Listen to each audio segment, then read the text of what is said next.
Hello everybody, how's it going? Welcome back to the channel. We're back on the Mini Cooper once again. So we have an issue with this car at idle, and I think it's got something to do with the intake manifold. Stay tuned. So a couple of weeks ago I basically pulled the sump off this car and it was full of debris. It was pretty nasty. Cleaned it all out. We were having issues with low oil pressure, and I said I'd give you guys an update. It's been 10 days, something like that. I've been driving the car every day and it's been absolutely perfect. That error has not came on once, so I think that has been resolved. But on idle the car seems to hunt. When you first start the car, for the first few seconds it's okay, but then it kind of goes into a different mode where it goes into kind of like an idle mode, and I'm guessing the engine speed just drops slightly just to consume fuel, and the car kind of shudders. Now it was doing this before the issue with the low oil pressure, and I think it's got something to do with the intake manifold. So a couple of years ago I did a video on it, and the intake manifold was completely gummed up with carbon. There was an issue with the swirl flaps which was logging a fault, but that fault's not getting logged now, so I think the swirl flaps are okay.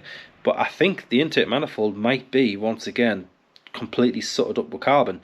The best way to check this is to pull the intake manifold. It's not a long process, it's not even that difficult, but I don't think we need to go that far. Now the EGR valve is just there. This is your EGR, and as you can see this is where it connects to the intake manifold, and down here is a connection.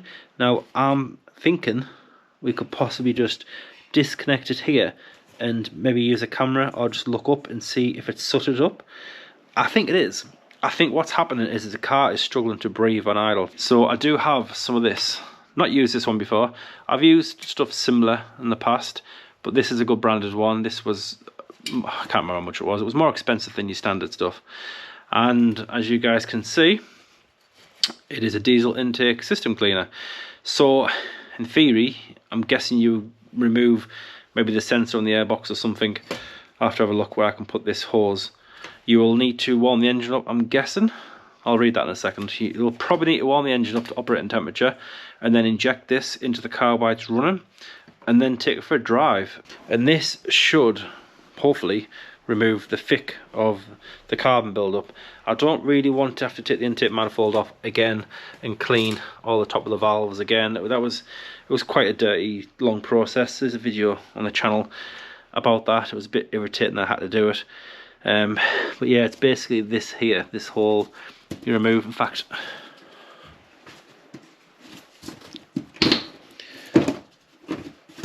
come on. So it's basically, this is your swirl flap actuator, and you have swirl flaps going through here. That was the problem before, and the carbon buildup. But basically you have to remove all this to pull this out. Let's start by removing the airbox to get some room. Let's just remove this clip.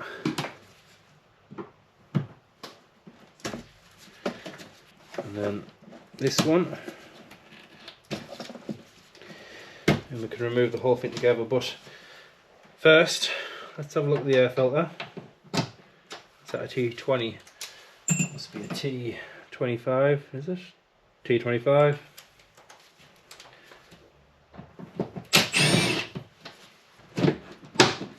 Go.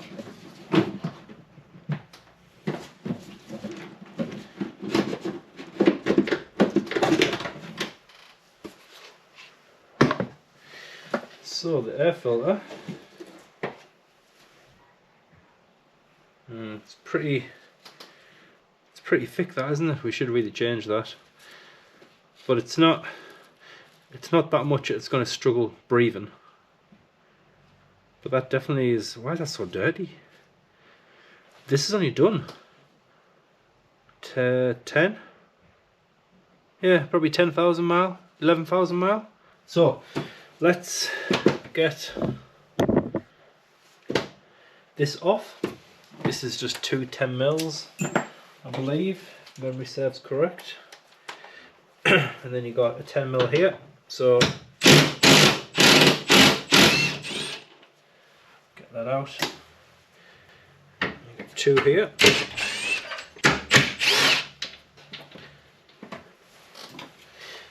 This should all pull out as one.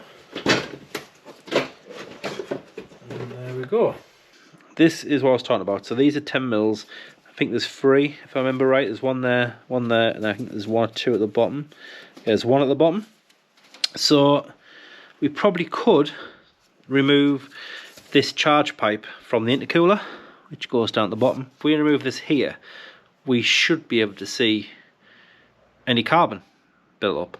So let's give that a go.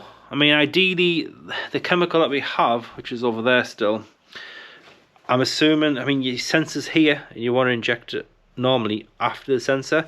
So what I'll probably do is put this back together, put the hose inside of here, and just squirt the solution through, and that'll cycle all the way through the turbo, all the way through the intercooler, then back into the intake manifold, and then into the engine, into the top of the valves, and clean it all off, hopefully. So if anything, this is a good, will that cleaner clean this up if it's bad? So let's get these 10 mils off, probably remove this charge pipe. The charge pipe's a bit fiddly, you normally need 2, so you have to basically unclip that side, and sometimes you can't get in both together, see, it just pops the other side out. So you normally need 2 screwdrivers, which I don't have, so I'll put 2, no, try again, no, I'll put 1 screwdriver there, we'll get another screwdriver, and then that charge pipe will just pull off. So let's put that in there. Now be careful, because it is a seal on the inside of that charge pipe. You want to make sure when you put it back on, which it is, it's in place. So that seal, as it's folded over, or if it's out of place, you will get an air leak, and that'll give you an error code. As usual, I'll leave a link down below of what I use and where to get them. So you put the pry tool underneath and pull the clip up, push it in, and then release. Do not forget to put that back on. So that is the actuator back here. So if we remove these 3 10 mils, this whole thing should just come off. We'll just tuck that down.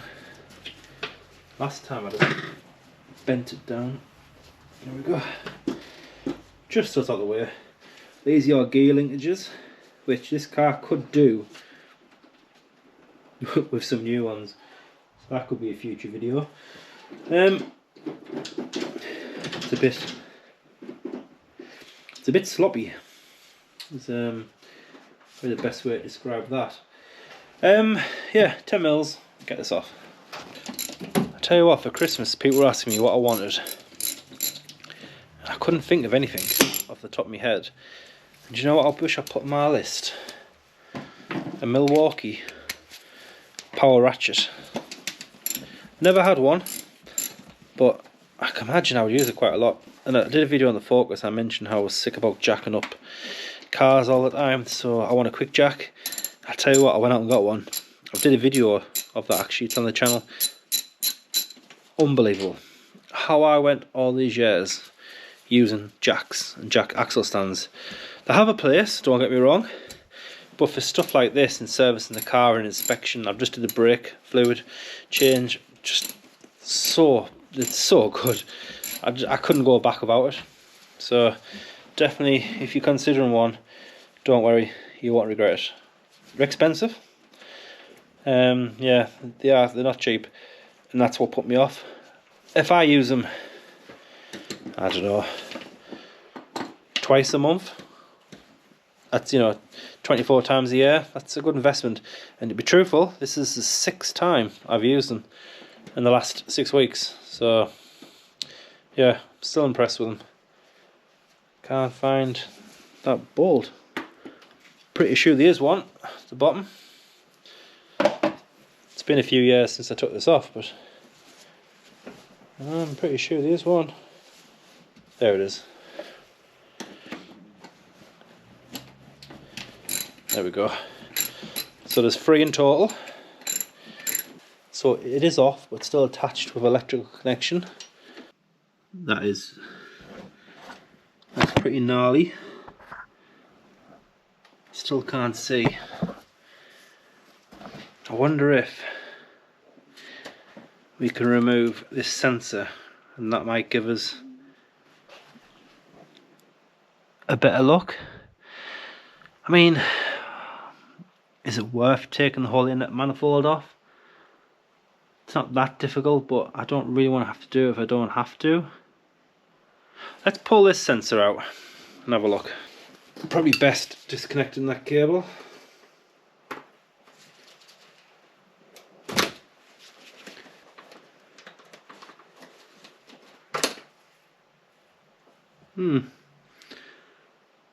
There's some carbon, but it's not as much as I expected.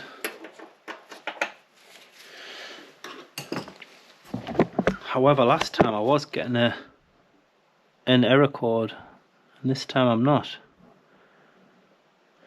So maybe it's just starting to build up. I mean, you can see there's some sludge coming back on itself.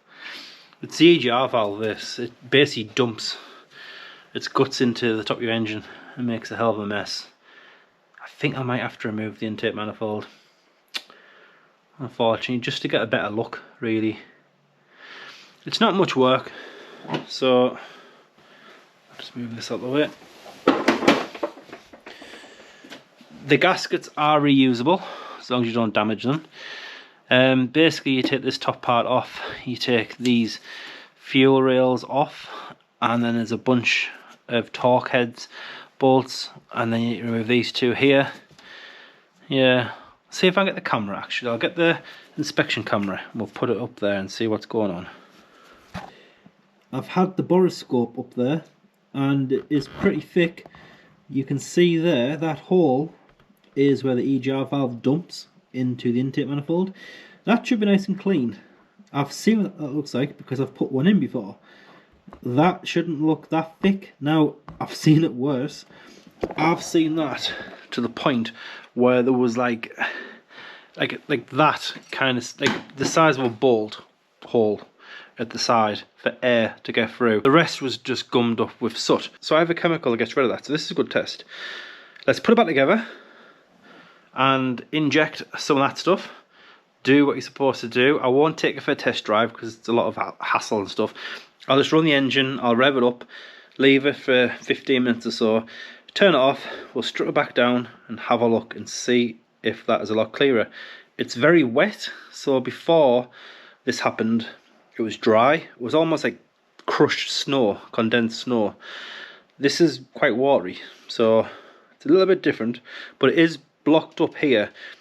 I would say that's probably about a third, like, blocking the passage. So you're lucky if you're getting 2/3 of airflow getting through, which could be why at idle we're struggling. So if it's bad here, it's probably going to be pretty bad here. I wonder if I can get the borescope further up.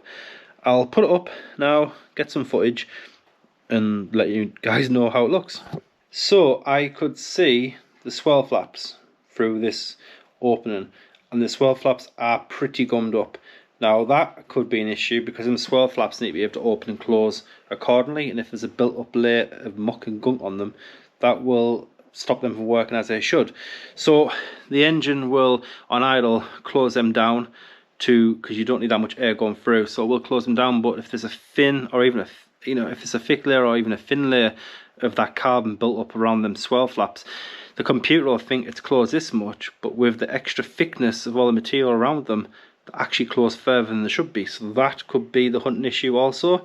I tried to put the camera up the intake side and it is just rotten. So yeah, next call, I'm going to put this all back together and then we're going to inject some of that stuff and let's see if it does what it's meant to do.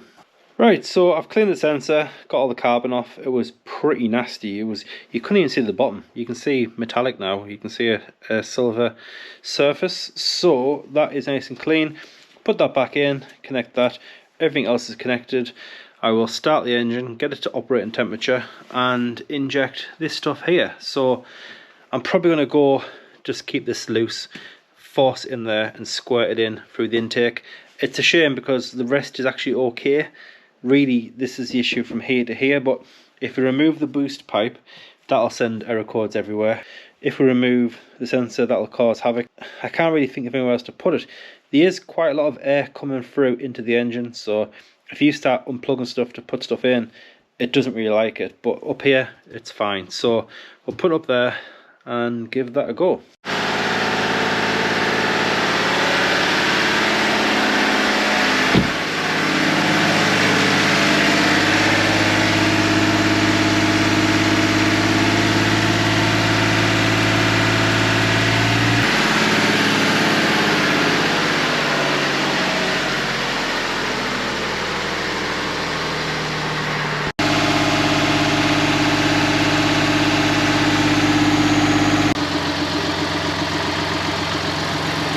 So I've used the whole can and it seems okay.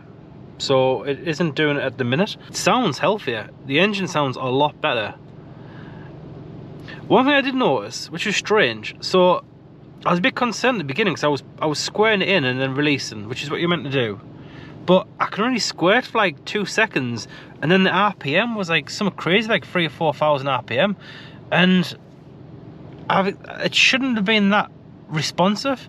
But then when I got halfway through the tin, I could go longer, and then towards the end of the tin I could literally just keep my finger down the trigger, and I went for about quarter tin in one continuous spray, and the RPM didn't rise. So I don't know if that was it flushing something out. It was flushing all the crap out, and that's why the engine was having to rev up to try and compensate for that. I'm not too sure, but so I would say it's better. So I think we need to, like I say, inspect the carbon levels and see if it's actually reduced or if it's just the same. But yeah, I'm glad I did it. I think it has made a bit of a difference.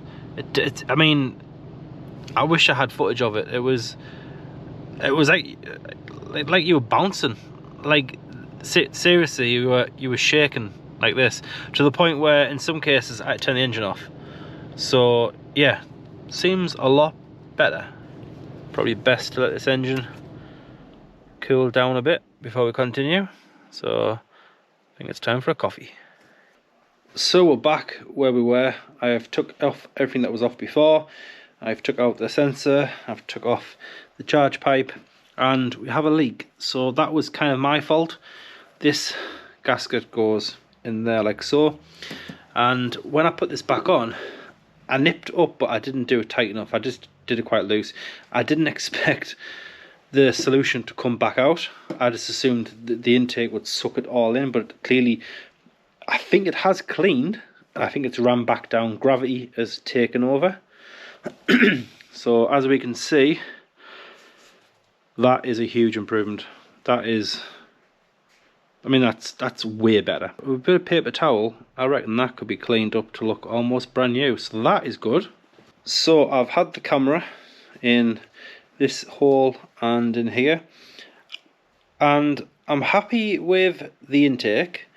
It's by no means perfect, but there's definitely a lot more airflow around the intake from the EGR cooler.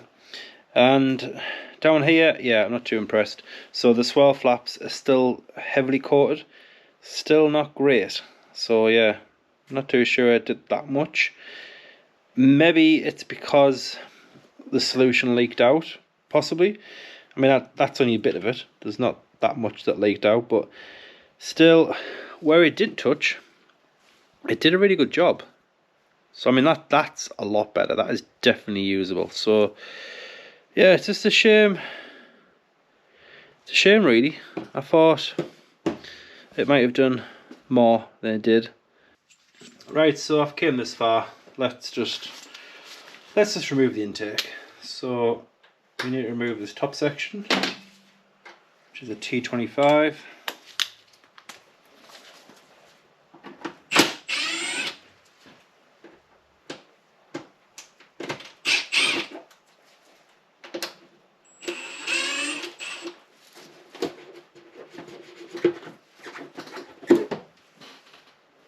So I probably should have injected it through here. That would have been a lot more effective, but I've done this a couple of times, and I leave this one in place and I slide it underneath it.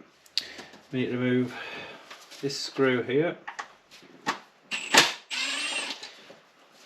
and then that slides up.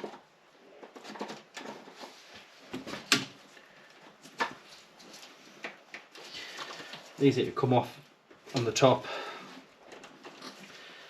seem extra tight.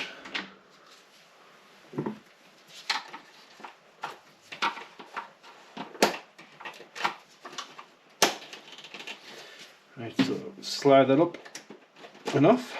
And I'll just put that screw back there so I know where it goes. Move the fuel wheel.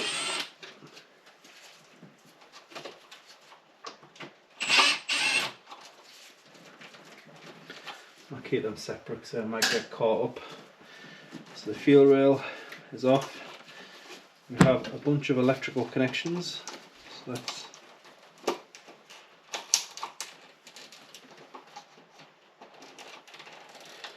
get them off. There's that one, that one. There's one down here. They just clip off with a screwdriver. And I think that is it. There's some on the top. So if we remove that, this should be loose. Yep. We need to disconnect the swirl flap actuator. So that is disconnected. That comes off with the intake manifold. You can take it off separately if you wish, but I think I left it on last time. So the intake manifold is 10mm. Let's remove all them and see where that gets us.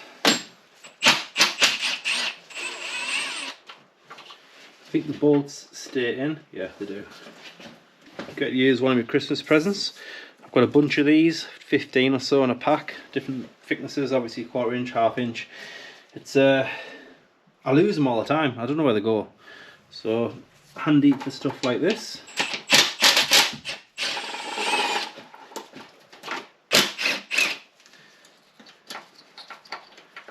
Do these ones come out? No, they're staying as well.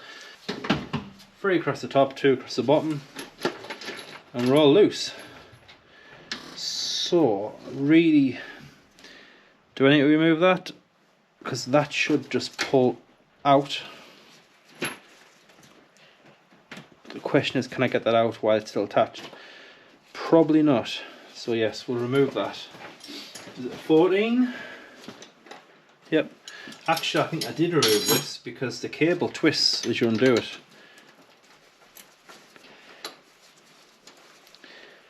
Oh, lovely.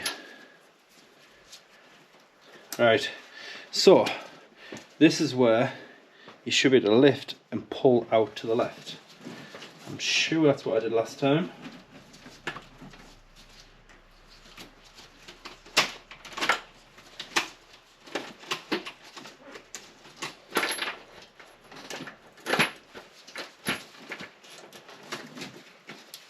So just feed the wires over everything.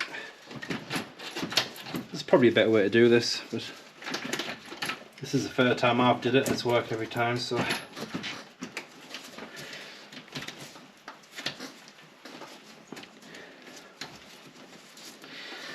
get that past there.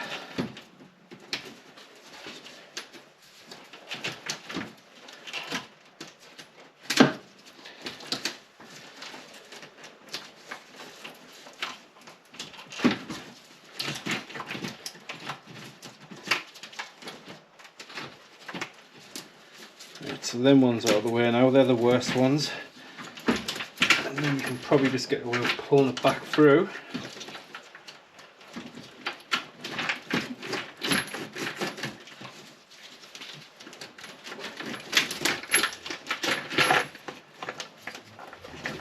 And there you go. So to be fair, not as bad as it was last time, but it's still pretty bad. But it should still run, which is probably why it's a lot better. So I think what we have done has helped. The intakes, the valves, don't look too bad actually. I mean, there's carbon deposits on them, but nowhere near as what I expected. Not as much as I expected to see. So before I thoroughly cleaned all these. I'm not going to do it this time. I don't think it needs it. To clean them you have to, well, I've got a video on it on the channel, but you've got to turn the crank and obviously close all the valves as you clean. It's messy, it's time consuming, but I mean, the walls are a bit dirty, but they're pretty clean. Same with this really. Gaskets, well they're brand new because I put these gaskets on. The gaskets are all intact, nothing wrong with them. Don't see nothing blown out. Even from the EGR cooler, it's not too bad. It's not full. And yeah, it's not that bad.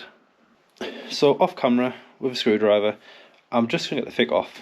But it's not that bad. I think what we've done has actually helped a lot, because this all looks like it's breaking down. Now, I think I might even drive this for a few days and then put another dose through. I think that'll help a lot. But I'm pretty happy. I mean, that's not as bad as I expected. I would say that's a lot better. It's still a bit blocked, but could be a lot worse. I did clean up this. I've got a paper towel, and that cleaned up great. It kind of just eats through. It's a bit like, you know, dishwasher soap. It soaks and then just breaks it up and it just disappears. So I think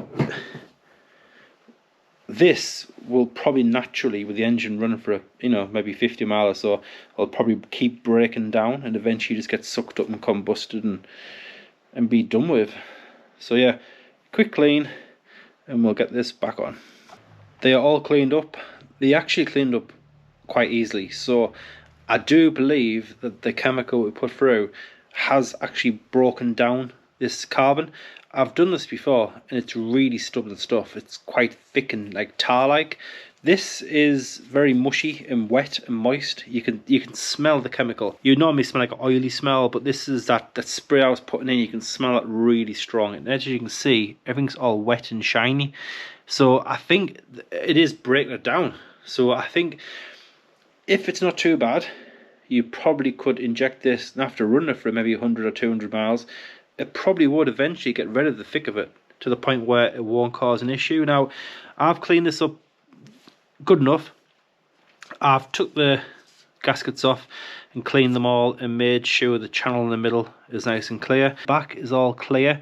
There's nothing obstructing anything. I've took a screwdriver and made sure it's all clean. The edges of the swell flaps, they're nice and clean, which is important because they are open and close, and if they are making contact technically before it's even fully closed, that could cause a problem. I have took this plate off. It pulls out and cleaned it separately, so that is crystal clear on the inside. And now, as you can see, you have a full passage all the way through. Nothing is being blocked. As you can see, I've just took a rag and just took the thick off the walls. It was like, it's hard to explain. So normally the carbon, you have to be careful because you don't want the carbon to go down and get sucked in on top of the valves, and that can cause damage. But this was just like mucky water almost, so it just mopped up and nothing is actually falling down. So it could be better, but like I say, you can see how shiny it is. That's not me putting stuff down there, that is off the spray. And in fact, them valves at the very bottom, they've actually got better. Why? Because this has took about an hour. So while I've been doing this, the carbon is actually pretty much gone on the bottom of that valve. So that is, yeah, it's still doing its job. So I'm going to put this back together, and hopefully we've got a smooth running engine, and on idle we're not doing kangaroo jack and bouncing all over the place. So let's get this into manifold back on once again. So the gaskets are all on. What I'll do is I'll pull this side through first.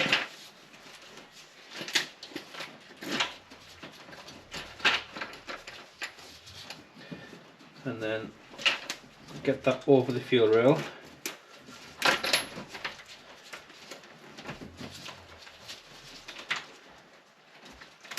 So that needs to be at least there. And then we can start getting this back over.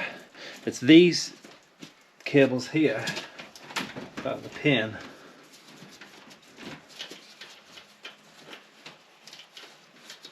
Get that probe. Alright, so we just pull them over. Just be gentle, don't force anything because you don't want to crack or break anything. Oop, make sure I pick that up. That's just the metal gasket that goes on. You see? Yeah, goes on down there. You probably could disconnect this and that would help. But I'm sure I tried to disconnect everything last time and there was still the odd one or two things that were just in the way. There we go. Right, so it's very important that the gaskets, the free gaskets which are on the intake manifold, are still there and in place. So I'm just feeling for them. They're stuck in there, to be fair. That you have to use a pry tool half the time to get them out, so you should be good.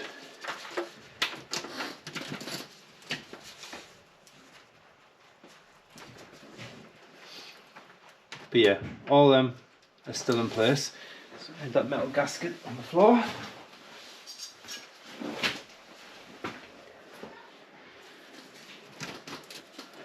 And that just slides over that fitting.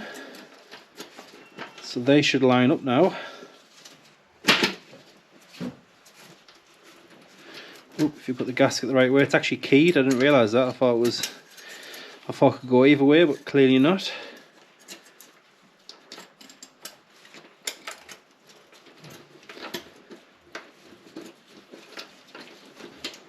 Right, so that's lined up. There is actually some locating pins on this manifold. One snapped off this one, unfortunately. It wasn't myself, it was like that when I got it. This is actually a second-hand manifold. The other one was completely knackered. So that is it now. It's in place, so I am just going to go through and make sure all the cables are out of the way. Everything that I need to put in place, like this fuel rail needs to go on top. This goes on top, this goes in the front. Just making sure everything is where it should be. For example, that cable should be like that. My gasket's on. The gasket is still here to put on the end. You guys can't see. I've left the intake section off because it might fall off. Yeah, that should be it. I'm going to finish getting all this connected properly, fasten it all down, get these clips all on. It's a bit tedious, it's just reverse what you took off. So this obviously needs to be connected, so don't forget little plugs like this. You don't want to not connect that because that will give you an error. And obviously this needs to go back in. So what I was saying is you can connect it, but for some reason that plug will not come off. So I'll just put that back up. So what I'll do is, obviously you screw in this way, so what I'll do is I'll just counter clockwise twist this up about 10-15 twists maybe, and then when I screw it in it'll just line up. So yeah, get this back together and I'll come back. So the car is back together. Everything went fine, nothing broke, nothing was lost or wouldn't fit, so I think we should be good. So I am going to get the car back on the ground, get these quick jacks pushed aside. We'll take the car out. I'll go for a 5-10 minute drive, pull over, wait a bit, see if it does it, and then let you guys know. I might do an update on this video and just maybe in a week's time do an update, or I might do a separate one. Haven't yet quite decided, but yeah, happy. Back together, a lot cleaner than it was. I mean, it's pretty grim. So it's just like thick black sludge, whereas before it was very crusty and it was hard. So I think that chemical has helped a lot. So finish up here, get the car down, get it out, take it for a test drive, and I'll get back to you guys. Okay, so I've been driving this car for about 25 minutes now. and it's been absolutely fantastic. So I'm driving around in regular mode and it feels like sport mode. Like, I forgot how nippy this car was as standard, and the acceleration is way better. Bit of light, it's a bit better. So yeah, the shifter, look at it, not moving whatsoever. No engine lights. I think that was it. I think it was just literally, it was struggling to breathe. So yeah, super happy guys. I'll obviously drive this for the next week or two, and if there's any change I'll put an update on the channel. But I think just all that carbon, all that gunk on the intake manifold was the reason why this was struggling at idle. So that makes sense, because when you're idling, you're using as little fuel and as little air as possible, whereas when you accelerate, you're using more. So hopefully you guys enjoyed the video. I'm glad we got sorted, hopefully. If I haven't, I will let you guys know. But like always, please like, subscribe, comment down below, and I'll see you in the next one.